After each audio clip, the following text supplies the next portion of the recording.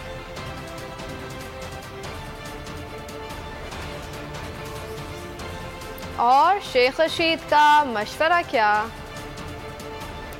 لاہور کے hockey stadium میں تحریک انصاف کی حقیقی آزادی کا جشن منانے کی تیاریاں۔ پاکستان سمیت دنیا بھر سے لوگ لاہور پہنچنا شروع ہو گئے ہیں۔ مانچسٹر سے آئی فیملی کا کہنا ہے کہ ہم بالخصوص حقیقی آزادی کے جلسے میں شرکت کے لیے پہنچے ہیں۔ ہمیں کچھ دن بعد آنا تھا، لیکن آزادی کے اس جشن میں شرکت ضروری تھی۔ فیملی نے عمران خان کے دوبارہ وزیر اعظم بننے کی خواہش کا اظہار بھی کر دیا۔ یہاں پر آپ کو اپڈیٹ کر رہے ہیں، تیاریاں عروج پر ہیں۔ لاہور کے ہاکی اسٹیڈیم میں تحریک انصاف کے حقیقی آزادی کا جشن منانے کی تیاریاں۔ پاکستان سمیت دنیا بھر سے لوگ لاہور پہنچنا شروع ہو گئے ہیں۔ مانچسٹر سے آئی فیملی کا کہنا ہے کہ ہم بالخصوص حقیقی آزادی کے جلسے میں شرکت کے لیے پہنچے ہیں۔ ہمیں کچھ دن بعد آنا تھا، لیکن آزادی کے اس جشن میں شرکت ضروری تھی۔ فیملی نے عمران خان کے دوبارہ وزیر اعظم بننے کی خواہش کا اظہار بھی کر دیا ہے۔ عظیم الشان جلسے کے حوالے سے آپ کو اپڈیٹ کر رہے ہیں۔ جوش آسمان پر ہے، جذبہ عروج پر ہے، کھلاڑی کپتان کی ایک جھلک دیکھنے کے لیے بےتاب۔ اس حقیقی آزادی کے لیے ادھر آئے ہیں لاہور میں، ٹھیک ہے، صرف اسپیشلی جلسے کے لیے۔ بیسک ہم نے جلسے سے بعد آنا تھا، اس لیے ہم نے پہلے پروگرام بنا لیا آنے کا ادھر نا، تاکہ ہم آزادی میں شرکت کر سکیں۔ ہر ایک پیسہ ورتھ اٹ ہے یہاں آنے کے لیے، اور ہم اوروں کو بھی ساتھ لے کر آئے، اور بھی فیملی کو بھی۔ پاکستان زندہ باد، انشاءاللہ عمران پرائم منسٹر بن جائیں گے۔ بس تھوڑا سا انتظار، عمران خان بھرپور جوش دکھائیں گے۔ لاہور کے ہاکی اسٹیڈیم میں عظیم الشان جلسہ ہونے والا ہے۔ غلامی سے آزادی کے لیے آج سارے لاہور کو آنا ہوگا۔ P T I general secretary Asad Umar کی عوام کو جلسے میں شرکت کی دعوت۔ کہا صوبوں میں اسکرینز لگا رہے ہیں، جیسے ہی 12 بجیں گے ترانہ شروع ہوگا، عوام فیصلہ کر لیں انہیں کیا کرنا ہے۔ سارے لاہور والوں کو میں یہاں پہ شرکت کے لیے دعوت دینا چاہتا ہوں، اور خاص جو لمحہ ہوگا، اور یہ سارے یہاں پر تو لاہور والوں کو دعوت دے رہا ہوں، لیکن سارے پاکستان کو، عوام کو، ہم ملک کے اندر خصوصی طور پہ باقی جو سارے صوبے ہیں وہاں پہ اسکرینیں لگوا رہے ہیں۔ رات کے 12 بجے جیسے ہی 14 اگست ہوگی، قومی ترانہ پڑھا جائے گا، خان صاحب بھی پڑھیں گے، ہم سب یہاں پہ پڑھیں گے، پورے اسٹیڈیم والے، اور میں چاہتا ہوں پوری قوم یکجا ہو کے کل رات کو یہ قومی ترانہ پڑھے، اور ساری دنیا میں اس قومی ترانے کی گونج سنائی دے۔ اعلان کیا ہوا تھا لانگ مارچ کریں گے اور حکومت گرا دیں گے، اور لوگوں نے کہا جی ان کو فلانی جگہ روک دو اور ادھر روک دو، اور عمران خان نے کہا کیوں روک دو، آنے دو، ان کا حق ہے وہ کریں جلسہ۔ لیکن جس قسم کے کام ہو رہے ہیں تو شاید میرے خیال میں ضرورت ہے کہ اگر چلیں آپ نے پرچے کٹوانے تو پرچے کٹوانے ہمیں بھی آ۔ اپنے موبائل فونز کو ہتھیار بناؤ، سوچ کو تلوار بناؤ۔ سربراہ عوامی مسلم لیگ شیخ رشید کا نوجوانوں کے نام پیغام۔ کہا 140 ملین نوجوانوں کے پاس فون کی شکل میں کلاشن خوف ہے، نوجوانوں کے سامنے کوئی کھڑا نہیں ہو سکتا۔ آپ کو ملک کے مستقبل کی کمان سنبھالنی ہے۔ پوری قوم سے اپیل کروں گا کہ 13 اگست کے جلسے میں شریک ہوں اور عمران خان کا ساتھ دیں۔ شیخ رشید نے اکتوبر نومبر میں الیکشن کی پیش گوئی بھی کر دی۔ کی آواز ہے 140 ملین نوجوانوں کی جیب میں فون کی شکل میں کلاشن کوف ہے، ان کے آگے کوئی کھڑا نہیں ہو سکتا۔ میں ساری قوم سے کہوں گا کہ کل لاہور کے جلسے کو کامیاب کریں، اور انشاءاللہ تاریخی ہوگا۔ ہمارا خود لال ویلی کے بعد 13 اگست کو پچھلے 50 سال سے جلسہ ہوتا ہے، اور یہ جو ہتھ کنڈے استعمال کر رہے ہیں یہ ان کے آگے آئیں گے۔ مجھے پورا اللہ پہ امید ہے کہ اکتوبر نومبر میں انتخاب ہوں گے، ورنہ سب گھر جائیں گے۔ پی ٹی آئی واحد جماعت ہے جو عوام کے فنڈ سے چلتی ہے، ہمارے پاس دوسروں کی طرح فورن فنڈنگ نہیں۔